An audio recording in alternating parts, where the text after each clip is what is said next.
আসসালামু আলাইকুম সম্মানিত ভিউয়ার্স, দেশ এবং প্রবাস থেকে যারা আমাদের এই ভিডিওটি নিয়মিত দেখছেন সকল দর্শক বন্ধুকে জানাই আন্তরিক শুভেচ্ছা ও অভিনন্দন।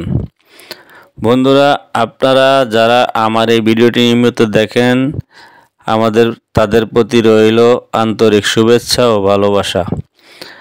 আজকে আপনাদের জন্য আমি নিয়ে আসলাম নারায়ণগঞ্জ সিদ্দিকগঞ্জ থানা আওতাধীন জালকুড়ি এলাকার একটি অত্যন্ত মূল্যবান একটি জমি, যা ঢাকার খুব কাছেই এই জালকুড়ি এলাকাটি অবস্থিত। বন্ধুরা, এই জমির পরিমাণ হলো আড়াই কাঠা জমি ঢাকা নারায়ণগঞ্জ সিটি কর্পোরেশনের মধ্যে অবস্থিত।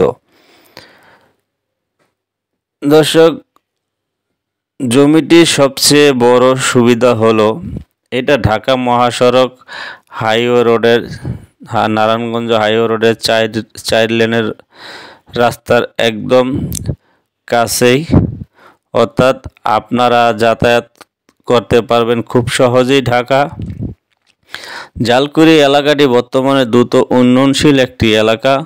চারপাশে আছে বড় বড় বিল্ডিং এবং এটা একটা আবাসিক এলাকা। স্কুল, কলেজ, বাজার, মসজিদ সব ধরনের সুবিধা আপনি খুব সহজেই পেয়ে যাবেন। এলাকাটি সম্পূর্ণ আবাসিক এবং নিরাপদ একটি এলাকা। পরিবার নিয়ে থাকার জন্য খুব আদর্শ একটি স্থান হলো এই জালকুড়ি এলাকা। দর্শক, আমি আপনাদেরকে ভিডিও ডেসক্রিপশনে ফোন নাম্বার দিয়ে দিব। যারা এই জমিটি পছন্দ করছেন বা নিতে চান, তারা যোগাযোগ করে এই জমিটি নিতে পারেন। জমির পরিমাণ হলো আড়াই কাঠা। জমির সামনে সুন্দর 24 ফুটি রাস্তা আছে।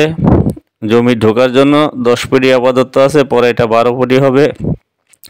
যেহেতু সিটি কর্পোরেশন এলাকার মধ্যে হয়, সব ধরনের সুযোগ সুবিধা পাওয়া যাবে। ঢাকা মহাসড়ক চাইলে যে কোনো সময় আপনি এখান থেকে গুলিস্তান যাইতে পারেন। অতিরিক্ত গেলে আধা ঘন্টা সময় লাগবে। চারপাশে ঘরবাড়ি এবং উন্নয়নশীল পরিবেশ, আইন শৃঙ্খলা অনেক ভালো।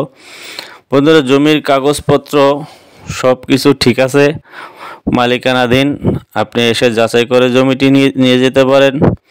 বন্ধুরা, এই জমিটি ভবিষ্যতে আরও মূল্যবান হয়ে উঠবে, কারণ বর্তমানে এখানে ডেভেলপারের কাজ চলছে। বিভিন্ন ধরনের ডেভেলপার এসে এখানে বাড়িঘর নির্মিত করছে, অ্যাপার্টমেন্ট বিক্রি করতেছে। এখনই আপনি বাড়ি করতে পারেন। আর বন্ধুরা, এই জমিটির মূল্য দিয়েছে মালিক প্রতি কাঠা 38 লক্ষ টাকা। যাদের এই জমিটি ভালো লাগে তারা প্রতি কাঠা 38 লক্ষ টাকা হলে এই জমিটি নিতে পারবেন এবং মালিকের সাথে বসে কথাবার্তা বলে কিছু কম বেশি করে নিতে পারবেন। তো যাবার সময় একটি রিকোয়েস্ট করে যাব আপনাদেরকে, যারা আমাদের চ্যানেলটি সাবস্ক্রাইব করেন নাই, দয়া করে সাবস্ক্রাইব করে দিন এবং পাশে থাকা বেল আইকনটি বাজিয়ে দিন, যাতে করে